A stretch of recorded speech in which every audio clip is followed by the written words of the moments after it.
mãos tremem-me e os olhos não veem. Se me puser diante de um papel, o que é que vai sair? Não sei. Estou, de certa maneira, desejando fazer a experiência e com medo de a fazer.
Artur Cruzeiro Seixas nasceu na Amadora em 1920.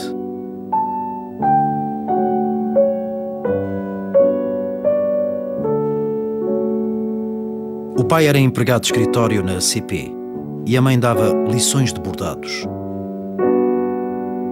Aos 5 anos, muda-se para São Pedro do Estoril.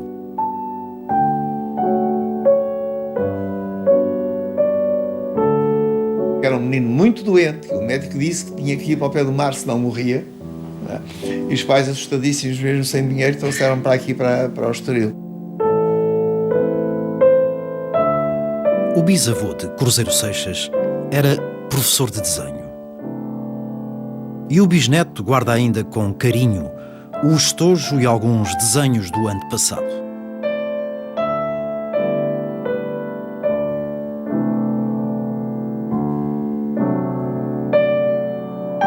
A mãe também demonstrou sempre uma habilidade especial para o desenho. Cruzeiro Seixas descobre a vocação logo aos 5 anos. Como não tinha brinquedos, minha mãe dava-me um lápis e um papel. E então eu fazia desenhos. E a mãe punha um fiozinho de lã assim, no desenho que eu fazia e pendurava pela casa fora. Então era uma exposição minha.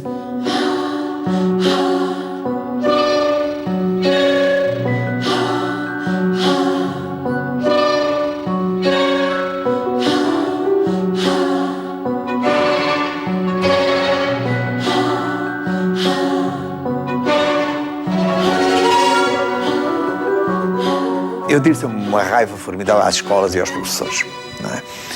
E em dada altura, devia ter para aí uns 15 anos, ou coisa assim do género, os meus pais matricularam numa escola industrial que se chamava Fonseca Benevides e que se situava em Santos. Portanto, eu estava na rua, em Santos, na escola, e claro, o que eu menos queria era ir às aulas. Mas as aulas eram uma coisa incrível, não é? Aquilo era um velho convento com salas enormíssimas e eu lembro de uma malta espantosa que se masturbava nas aulas. Aquilo era uma coisa realmente chata. Bom, eu por causa das tentações, não sei o que mais, desisti de ir às aulas, evidentemente, não é? E então descobri o Museu das Naves Verdes, que era ali a 2 passos. Não é? E foi a minha descoberta do Bosch.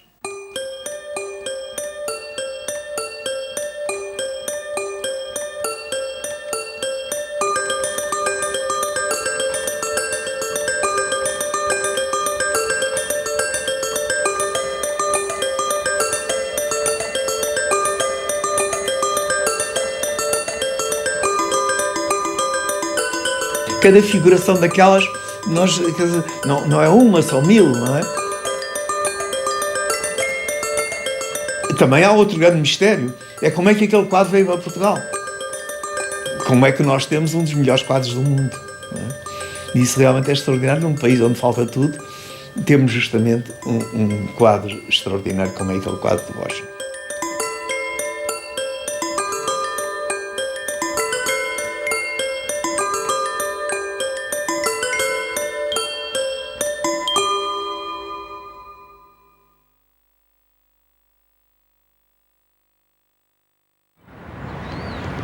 Tudo começou nesta escola António Arroio. Foi aqui que conheci o Cesarino. E isso foi o princípio de tudo. Foi o princípio da minha própria vida. Se eu nasci no meio de um pai, é enormíssimo o que devo ao encontro com o Cesarino. Onde te vi despir, regresso agora para adormecer ou chorar. A frase que alguém pintou no muro da escola até parece que foi escrita agora, neste regresso de Cruzeiro Seixas a António Arroio, algumas décadas depois.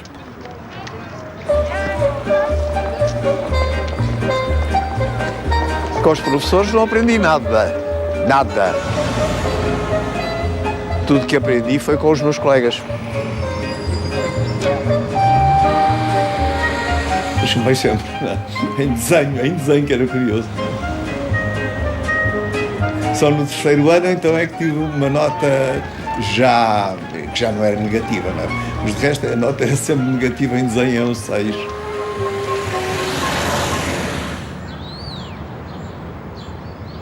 Cruzeiro Seixas conheceu na escola António Arroio poetas e pintores como Marcelino Vespeira, António Domingos, Júlio Pomar e Mário Cesarini.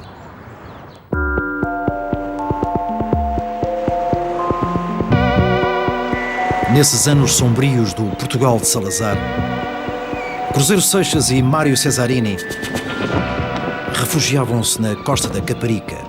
O mar, as falésias, a liberdade.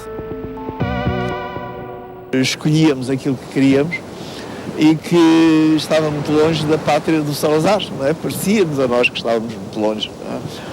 E isso durou anos, não é? Em que nós fazíamos isso. Também é verdade que gostávamos muito da Costa Caparica e que o Mário gostava muito de mar e de praia. Tínhamos o mesmo gosto, não é? Gostávamos de passar um dia inteiro ao sol. Claro, evidente que aqui podia-se fazer todo o nudismo que nos apetecia, não aparecia ninguém.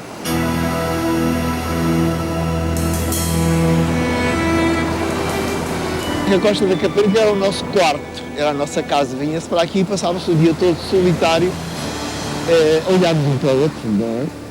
Até nos tornarmos búzios, quase que deixávamos de ser pessoas para sermos búzios. Mesmo quando ele era um rapazola, era já qualquer coisa de transcendente. Tudo nele, o que estava presente nele era sempre transcendente.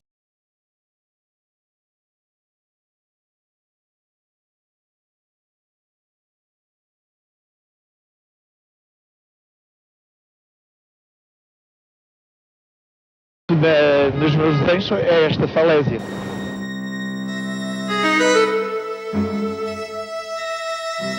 Esta falésia realmente aparece muito nos meus desenhos.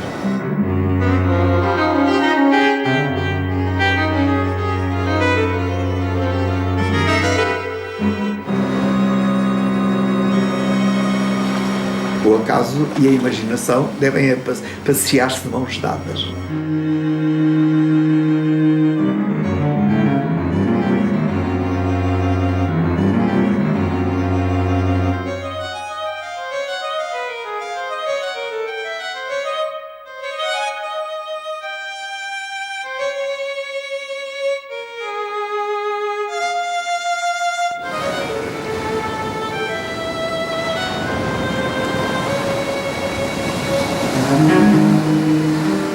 Hoje ainda há uma recordação subconsciente daqui da Caparica, porque é aqui que aquelas minhas vibrações dançam, passam, se encontram, fazem amor. Quer dizer, é muito aqui que elas encontram ainda o seu espaço de vida.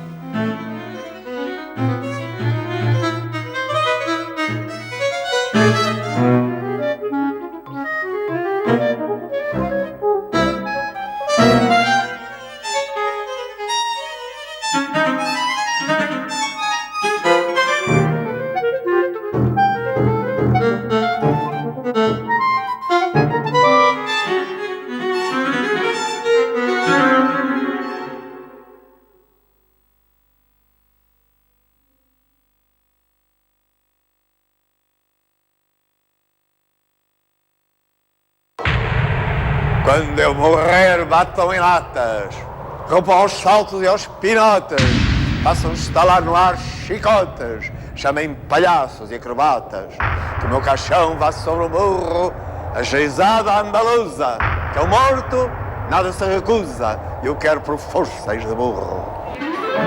O poeta Cruzeiro Seixas sempre gostou de dizer versos, poemas em voz alta.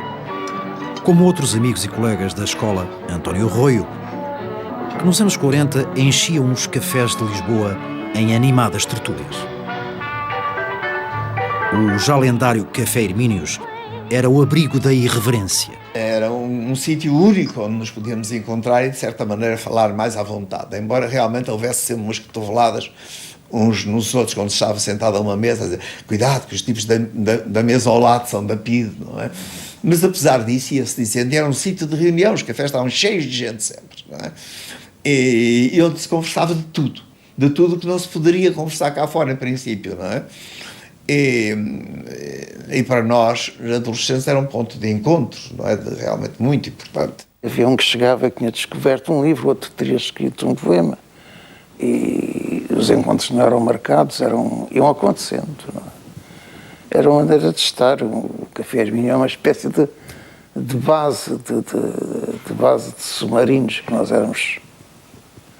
No fundo, acho que seríamos mais submarinos que pardais, não é? Íamos folhear os livros para as livrarias e roubá-los às vezes, não é?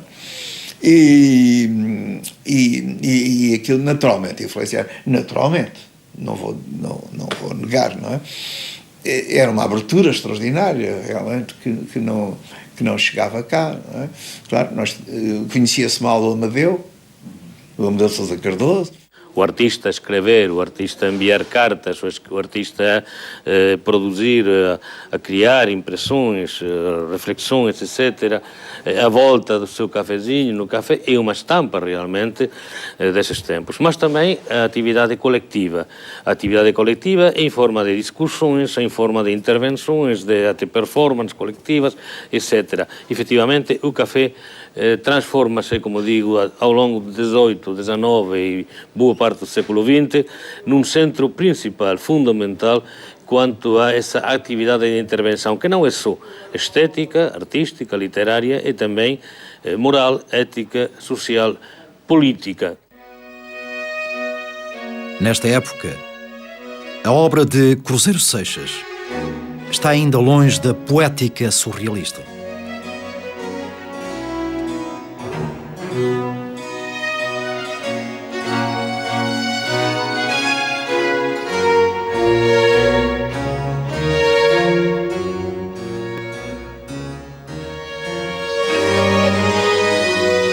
Em 1947, Cruzeiro Seixas integra o Grupo Surrealista de Lisboa e torna-se numa das figuras centrais do grupo, liderado por Mário Cesarini. 2 anos depois, organiza a primeira exposição dos surrealistas. Sempre ameaçados pela presença da polícia política, não é? Que era uma coisa realmente que estava suspensa sempre sobre nós. Os surrealistas: Henrique Risques Pereira, Mário Henrique Leiria, António Maria Lisboa, Pedro Homme, sentado, Mário Cesarini, Cruzeiro Seixas, Carlos Eurico da Costa e Fernando Alves dos Santos. O surrealismo aparece, efetivamente, em finais da década de 40 em Portugal. E, portanto, realmente com 20 anos de atraso em relação com o surrealismo do Breton, na França. Ora bem, esse surrealismo foi pertinente, foi necessário, foi atuante no Portugal desse tempo. Apareceu e foi novo e foi pertinente e teve uma intervenção e foi uma pedrada no charco da cultura da época. A coesão do Grupo Surrealista de Lisboa não dura muito tempo. Mário Cesarini, com António Maria Lisboa, entre outros, afastam-se e criam o Grupo Surrealista Dissidente. Houve efetivamente uma cisão, ficaram por um lado o Grupo Surrealista de Lisboa, António Pedro, França à frente, os surrealistas, o Grupo Dissidente, Mário Cesarini à frente, mas também com a figura, infelizmente desaparecida cedo, de António Maria Lisboa como pelo menos como anúncio de orientador, que nunca chegou, acabou por ser, infelizmente, já digo, por causa da sua morte. E cada um desses grupos, depois, os dois grupos, enfim, desapareceram também. Características específicas, eu não sei se apontaria tantas, porque depois cada artista de cada um dos grupos fez o seu percurso particular. Só Portugal, para ter que ter dois grupos surrealistas, num país tão pequenino, devia ter havido mais entendimento, não é? O Seixas pagou o ostracismo do grupo de França, que realmente fez de conta que não existiam os surrealistas, mas isso é uma querela local, porque o próprio público desmentiu essa situação, não é? O facto é que o artista que provavelmente que mais vendeu e que mais se popularizou dos surrealistas portugueses e que mais lhe deu essa imagem de marca foi precisamente o Seixas. Nesta altura, em que os surrealistas portugueses se propunham mudar a vida, transformar o mundo, num sonho absoluto de liberdade, Portugal sufocava e os homossexuais eram perseguidos. A irrespirabilidade do país havia de passar pela perseguição à homossexualidade, em que pessoas como o Mário Cesarini, como o Cruzeiro Seixas, etc., com certeza que foram confrontadas com enormes dificuldades de vida, no caso do Mário, com perseguições policiais, no caso do Cruzeiro Seixas, que provavelmente, digamos, cultivaria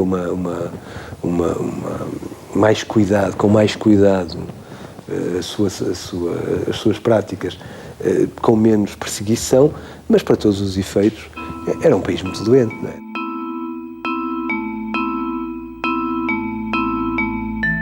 Ter medo de ir ao telefone, ter medo de receber correio, podia vir uma intimação. Eles se dispunham de mim quanto quisessem. Eu me apresentar como as putas, não é? Só para chatear, mais nada. E uma vez cheguei lá e disse, olha, fiz a Joana d'Arc, acabou-se. Vocês não têm que suspeitar. Eu sou aquilo que vocês suspeitam. E há muitos anos e com muito gosto. Mas disseram-me logo assim, e com quem? Isto é a Inquisição, tal. Diz nomes, mais nomes, não é? E eu disse, olha, não sei porque às vezes é raro, mas às vezes vão ao cinema, que há cinemas para isso, nem chega a ver quem é. Pronto. Então vamos pôr um agente atrás de si a ver com quem é que o senhor fala. Eu disse, isso é o vosso trabalho, estejam à vontade. Mas podem ter muitas chatices, porque eu falo com muitíssima gente que não é homossexual. O meu comportamento era diametralmente oposto ao do Mário, não é? O Mário ou tinha o desejo de dar nas vistas, ou era natural nele o fazê-lo, não é? E ele fazia-o de uma maneira que dava nas vistas, ele procurava ocultá-lo. O Mário procurava torná-lo público, não é? E, portanto, correu esse risco, não é? Que para mim seria horrível, quer dizer, ter um PID atrás de mim, ou um polícia atrás de mim a ver tudo quanto eu fazia. Mas era o princípio dele, e depois, claro, de certa maneira, isso trouxe-lhe uma espécie de glória, não é? Também, não é? E era essa de glória que eu não queria. Sou diferente dele, o Mário é genial, eu não. Em 1951, abre-se a porta da Grande Aventura. Alista-se na Marinha Mercante e viaja até à Índia e Extremo Oriente. Eu tinha a necessidade absoluta de ganhar algum dinheiro. Por outro lado, também um certo espírito de aventura. Os meus amigos, muito a Lisboa ou o Mário, tinham conseguido ir a Paris. Tinham, afim, de certa maneira, embora com muitas dificuldades, mas sempre conseguiam ter dinheiro para isso. Eu não teria, de maneira nenhuma, dinheiro para ir a Madrid sequer, não é? De maneira que no meu prédio morava um senhor que era da Companhia Nacional de Navegação. Tinha um lugar importante na Companhia Nacional de Navegação. Um dia encontrei-o na escada e atrevi-me a dizer-lhe, a pedir-lhe um emprego lá na Companhia Nacional de Navegação. Ele disse, há de se arranjar, não é? E então, daí a dias ou semanas ou meses, já não me lembro lá, mas realmente arranjou-me então um lugar que era controlar as saídas e as entradas de bagagens nos porões. Portanto, um lugar, como vê, nada brilhante.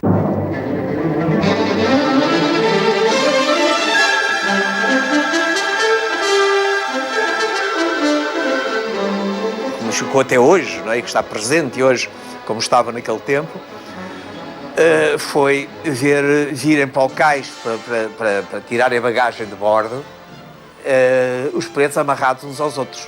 E depois eram batidos no fundo do porão pelo imediato. Geralmente tinham um stick, não é? Que lhes ia batendo para eles andarem mais depressa e tal. Mas isso foi um espetáculo que eu não podia acreditar que era verdade. E que ainda hoje me comove pensar nele. Cansado da vida dura dos navios, Cruzeiro Seixas fixa-se em Angola. Durante 12 anos percorre o interior, as senzalas e reúne uma notável coleção de objetos etnográficos. É que realmente eu, não sendo um etnógrafo, eu entrava nestas aulas e aquilo que apanhava eram os objetos que estavam a uso. Portanto, não seriam as peças de grande valor. Claro que a maior parte das pessoas que fazem coleções hoje no mundo, e aqui em Portugal também, vão comprar as peças que têm das suas coleções aos grandes galeristas de Paris ou de Londres. Eu não. Encontrei-as ali nas próprias suas aulas, falando com eles.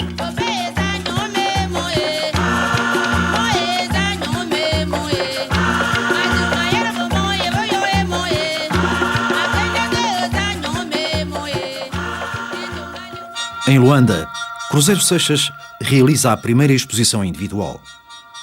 Mais tarde, e aproveitando o espaço de um palácio do século XVII em ruínas, apresenta uma segunda mostra com objetos e colagens. Estas exposições provocam um ruidoso escândalo. O escritor e ensaísta Alfredo Margarido é expulso de Angola. Eu fazia a exposição e não fazia mais nada. Não é?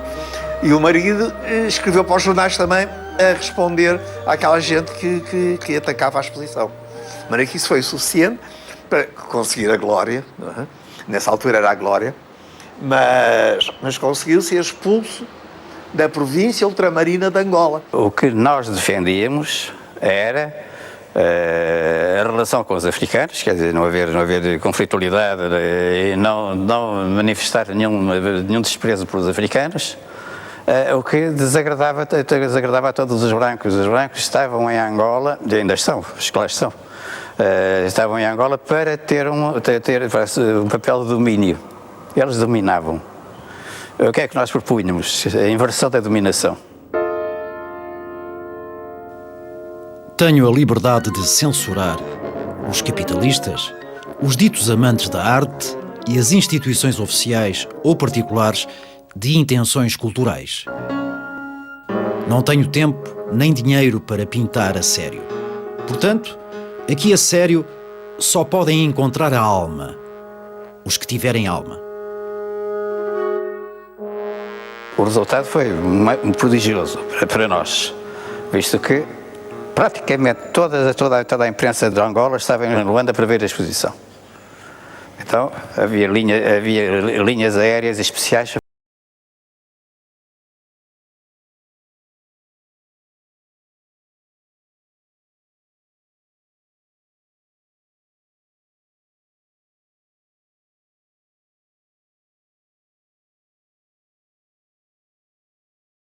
Essa mesma obra, que foi aquela, por um lado, que ficou nos pequenos papéis das repartições angolanas, onde ele trabalhou de passagem, coisas feitas, digamos, com materiais absolutamente mínimos, não é? Coisa que ele tinha aprendido com o Mário. Uma certa coisa de mandar por carta, esses pequenos papéis e de escrever nas costas dos desenhos ou de desenhar nas costas das cartas, que deu, no início, um caráter fragmentário, que depois as obras que, digamos, mais típicas já não têm, não é? Porque são todas à procura da grande maneira, todas à procura de ser coisas muito bem desenhadas, quando isso é o que interessa menos. Em 64, Cruzeiro Seixas regressa a Portugal e torna-se consultor da Galeria São Mamede. Estava sem emprego, tinha gasto pouco dinheiro que tinha trazido de África e eu vim aqui falar com o dono da galeria, que era o Francisco Pereira Coutinho. Claro, eu na posição de quem vem à procura do emprego, não se tratava de Cruzeiro Seixas pintor, tratava-se de um senhor que vinha procurar um emprego. Não é? E o Pereira Coutinho, com o ar de patrão, disse-me que o senhor vem para cá como manga de alpaca, hein? Não quero cá esses tais surrealistas ou lá o que é. Isto é textual, não é? Claro, daí a um tempo estavam cá todos. Durante 5 anos, programa várias exposições que ficaram para a história. É uma experiência apaixonante, porque naquela altura eram poucas as galerias e hesitantes ainda, não sabiam bem o que é que haviam de fazer. Não é? A São Mamede, eu procurei dar-lhe um rumo que fosse próximo do surrealismo. E, portanto, trouxe para cá, para um passo de sorte, não é? Gente como o Cesarino, gente como o Arial, como a Paula Rego, como o Mário Botas, como o Raul Pérez. Entre as atividades do Cruzeiro Seixas, a de programador cultural foi com certeza uma atividade feliz. Por 2 razões. A primeira é porque isso lhe serviu muitas vezes a trazer para Portugal coisas que de outro modo não teriam sido vistas e que ele mostrou na Galeria São Mamede, o Michaud, nomeadamente, foi a única exposição que o Henri Michaud teve em Portugal, e outras coisas que ele trouxe da maior importância. Porque essa atenção é fundamental e ele teve-a atempadamente num momento em que na arte portuguesa os artistas de que se falavam eram, digamos, de outras constelações, provavelmente muito menos interessantes, e ele teve essa atenção.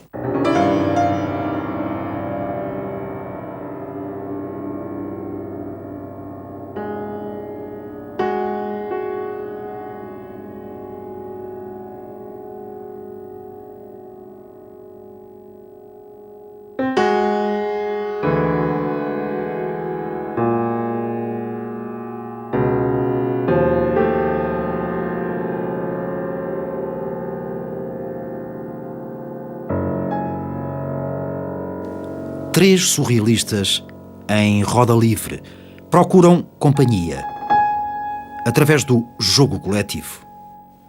É a imaginação criadora do cadáver exquis. Ali atrás de mim tenho 3 poetas, artistas, cada um fazendo o seu desenho numa parte de um papel que vai depois dobrar de maneira a escondê-lo e deixar que algumas das suas sobras sejam observados por quem pegar no papel na parte que está ainda virgem. Essas franjas que vão aparecer vão ser aproveitadas para inspirar um desenho de outro artista. E finalmente os 3 artistas farão um desenho, cada um deles, sem saber o que os outros fez. Chama-se isso um cadáver exquis. Eu chamaria também a esta prática uma espécie de levar o gênio a uma atitude comunitária. Chamemos-lhe mesmo comunismo do gênio, porque o surrealismo não é uma atividade solitária. Embora dependa muito do que cada um tem no seu mundo interior, o que se pretende é chegar a uma posição coletiva.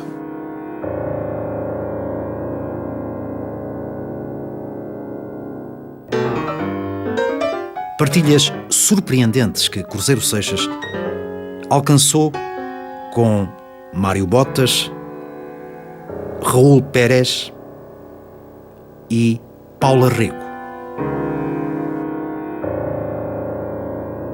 Não acho impertinente que a Paula tenha aprendido alguma coisa do sentido do desenho nos desenhos do Cruzeiro e até no imaginário, até no próprio imaginário do Cruzeiro Seixas. Há um neo-surrealismo na primeira Paula Rego que provavelmente vem dali.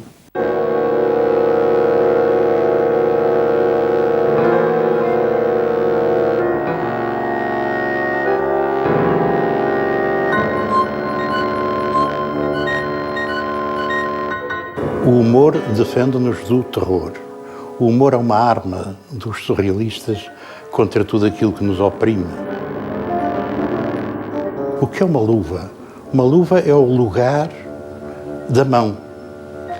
Mas isolada e cheia, o que é que parece? Parece uma mão decepada. Por outro lado, no lugar das unhas aparecem aparos, o que nos faz pensar que as unhas poderiam escrever ou que os aparos podem arranhar. De qualquer maneira, estamos numa situação insólita que nos lembra imediatamente a crueldade que se terá passado em algum sítio. E assim, o objeto permanece enigmático. De facto, o Cruzeiro Seixas estava chegando à África e aquilo lembra imediatamente a mão de um negro.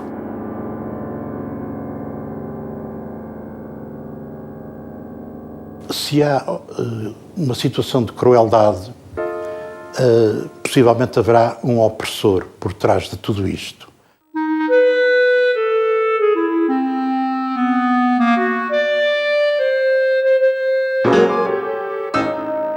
O que é o opressor? É um objeto feito de 3 partes que imediatamente provoca uma situação enigmática, intrigante, pelo absurdo da junção de 3 coisas que nada têm a ver umas com as outras. Uma pluma preta, uma bola preta e uma torneira. Mas nada disto está relacionado.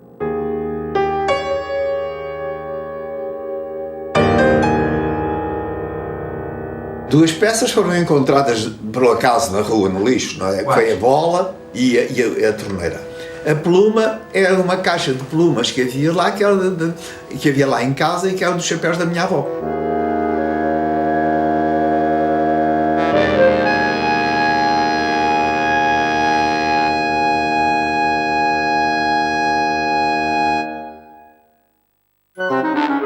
Ora, o que é que fica? Fica desse absurdo uma espécie de vontade de exibir o vigor e a crueldade por si mesma, mas com o penacho de quem gosta de ser mais importante que os outros. Portanto, o opressor, estamos mesmo a ver o que é. É alguém que gosta de mandar nos outros.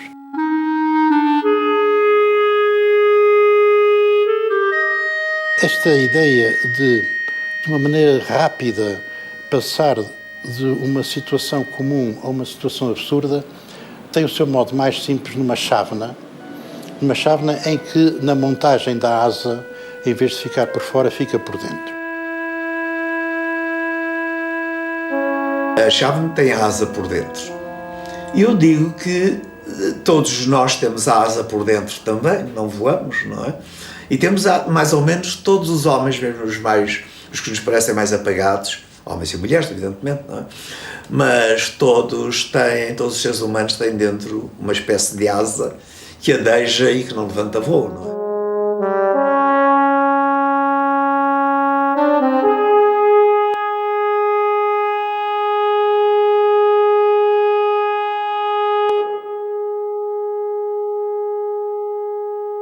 Ele fez também um objeto muito interessante, que é um búzio, que é o símbolo do lirismo português, mas metido dentro de uma gaiola. O processo foi imediatista. Pegou numa gaiola para um ratinho, que se usavam, que os miúdos tinham, que vendiam para os ratos da Índia e tal, e mete um búzio lá dentro. Vocês imaginem um búzio aprisionado. É a poesia condicionada. Portanto, a que ele chama, ironicamente, mar português.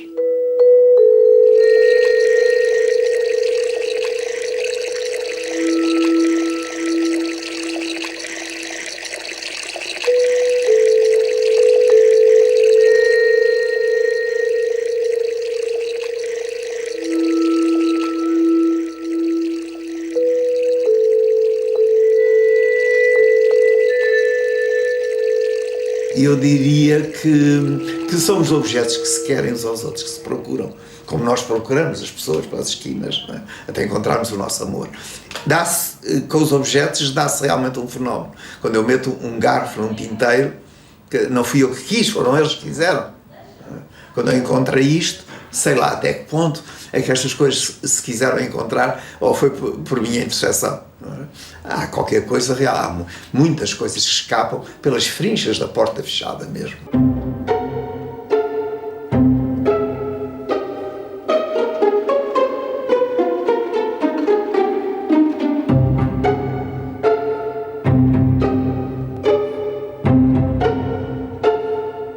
Aquele verso célebre do Lua de Réamon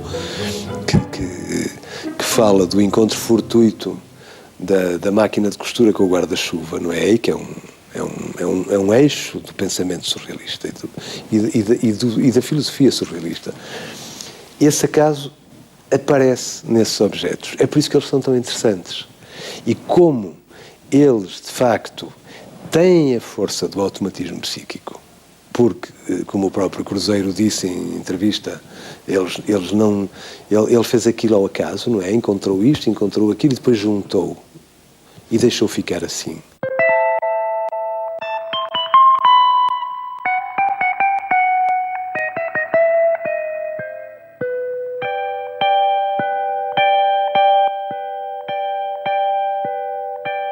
E esses objetos são objetos que são poucos, desde logo, o que também é uma raridade que é positiva, que é boa, não é? Porque não vulgarizou.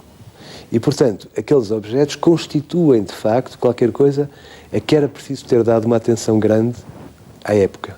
E essa atenção é que não foi dada, e devia ter sido. E é isso que vale a pena recuperar para uma revisão do surrealismo português.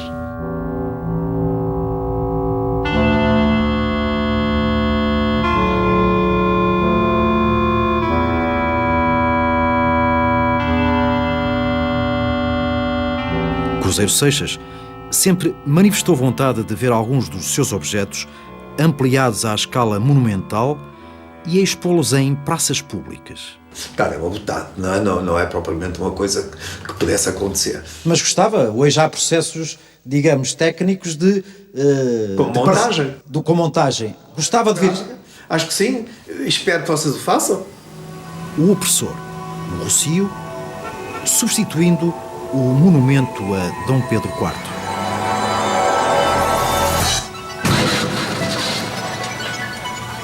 Até podíamos substituir diversos monumentos de Lisboa. Eu aqui há muitos anos escrevi uma carta para a Gulbenkian em que propunha camuflar todos os monumentos de Lisboa, dos heróis nacionais, não é?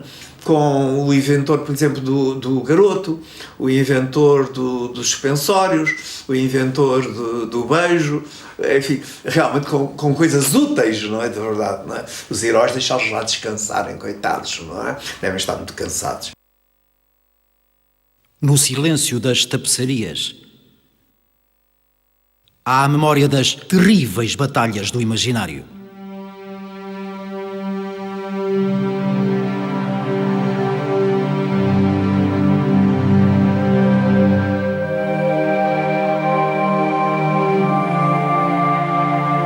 No silêncio das tapeçarias, há a memória das terríveis batalhas do imaginário. Mas são ternas as cartas que trocam entre si os seus heróis.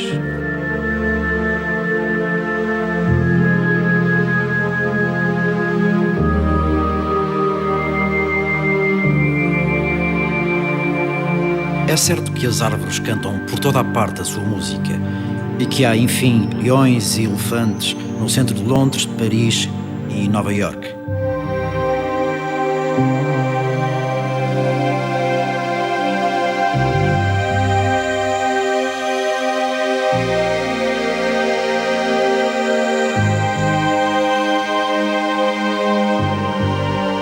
Agora a tua face está cravejada de ponteiros e amanhã que acaba de nascer regressa ao ventre materno. Lisboa cobre-se de gaivotas.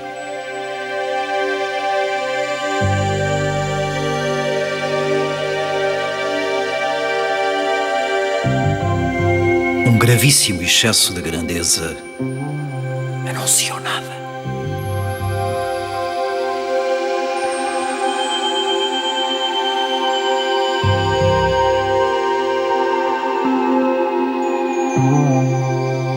Os originais são desenhos a tinta da China, com um traço de caneta de tinta da China, em que as várias tonalidades de preto e branco são dadas com sombreados de densidades diferentes.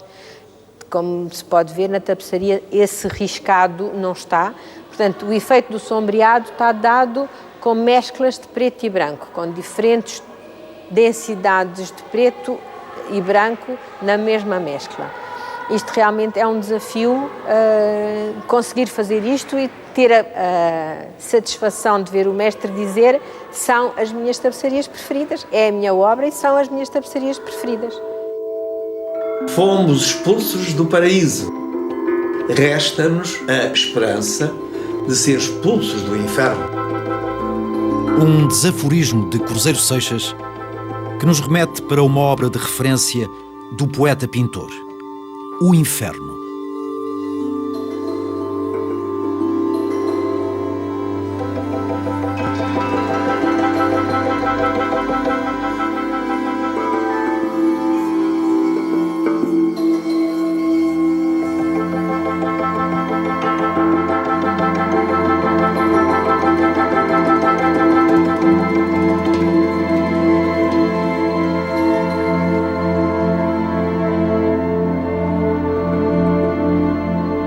Quadro português do século XV, creio eu, não é? E que representa este país, não é? É um caldeirão com as pessoas a ferverem lá dentro, não é? Eu olho para ali e acho que é este país. Eu sempre tive essa sensação a olhar para este país, não é? Eu estou naquele inferno, não é? Naquele caldeirão.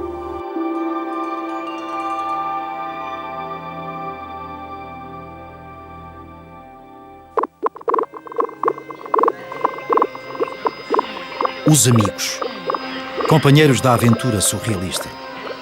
Cruzeiro Seixas guarda memórias únicas de Mário Henrique de Leiria, que morreu na miséria.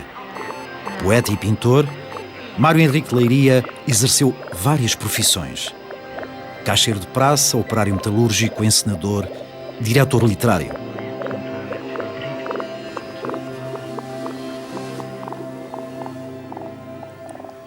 Mário Henrique de Leiria foi um dos grandes companheiros dos anos 40.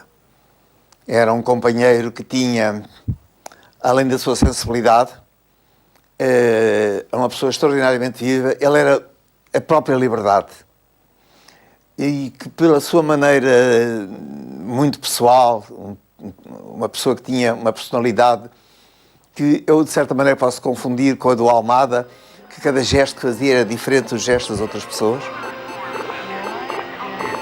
Mário Henrique de Leiria ficou conhecido especialmente como autor dos Contos do Gin Tónico, que o ator e encenador Mário Viegas deu voz e alma. Vou ler-lhes uma pequena fábula asiática. Desde garoto que sempre adorara os equilibristas, considerava-os um espetáculo bonito e emocionante.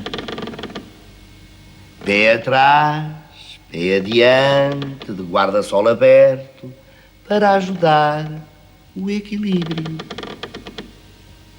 Aparentemente precário, olhando a multidão lá embaixo, dominando-a como uma águia indiferente. Sim, senhor, bem bonito, não haja dúvidas. Foi assim que resolveu seguir a profissão. Arranjou o guarda-sol, despediu-se da mãe e do pai e seguiu o seu caminho. Mas já não havia as antigas e saudosas cordas. Não teve outro remédio tornou-se primeiro-ministro e arranjou uma ditadura, sempre de guarda-sol aberto, para manter o equilíbrio.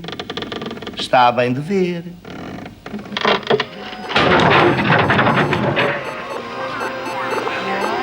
Outro amigo e um dos grandes visionários do movimento surrealista português, António Maria Lisboa, um gênio que morreu com apenas 24 anos. Cruzeiro Seixas guarda uma célebre foto do amigo. O António Maria Lisboa é um amigo que só tem comparação realmente na amizade e na grandeza de um homem como o Mário Cesarini. O António Maria Lisboa morreu muito cedo, de circunstância talvez exemplar. Morreu, creio que com 24 anos, eu não sou nada bom para datas. E realmente fiz esta fotografia em 1949. Falo apenas do António Maria Lisboa como um amigo extraordinário. Dedicou-me um poema, coisa que se pode ver no Ossótipo, um poema, por sinal, que eu deveria saber de cor e que não sei, e há uma saudade imensa do António Maria Lisboa. Eu creio que ele morreu um ano ou dois depois de eu estar em África. E quando vim de África, todos se queixavam, principalmente o Cesarini, daqueles que tinham partido e que o tinham deixado sozinho. Portanto, era eu que teria partido para a África e que o tinha deixado sozinho. Era o António Maria Lisboa, que levado pela morte, o teria deixado sozinho. Era o Carlos Eurico da Costa e o Fernando Alves dos Santos, por exemplo, que tinham casado. E tudo isso tinha, de certa maneira, paralisado o trabalho em comum que tinha sido realmente a nossa exposição de 49.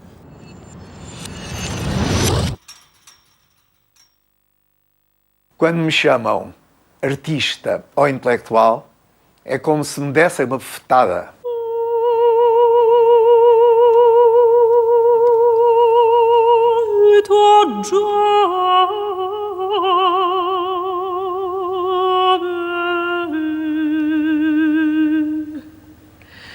Eu lembro-me que uma vez já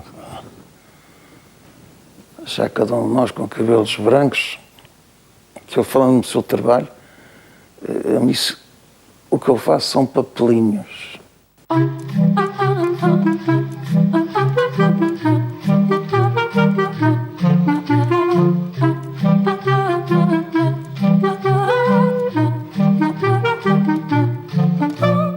Eu acho que ele é um personagem fundamental dentro do surrealismo português, não é?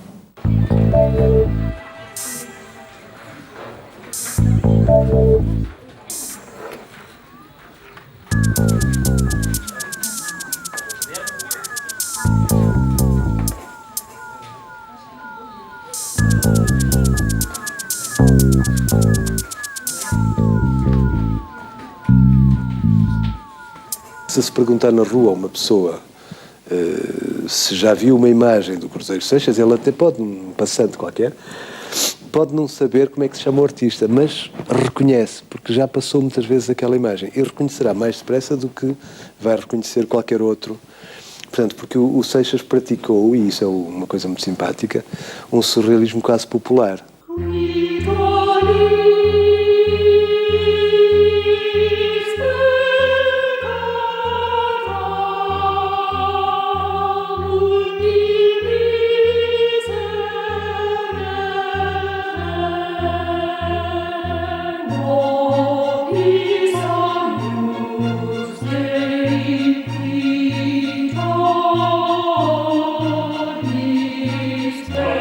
Uma das felizes hipóteses que eu pus na minha vida é essa de ter pelo menos a companhia do surrealismo até morrer.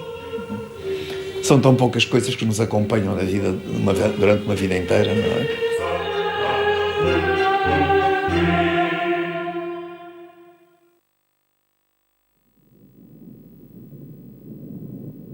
Seria interessante, talvez, alguém agarrar nos meus desenhos isto é um sonho muito antigo já, não é? A partir dos meus desenhos, fazer um filme, não sei se seria possível, se não tecnicamente, mas a ideia aí fica.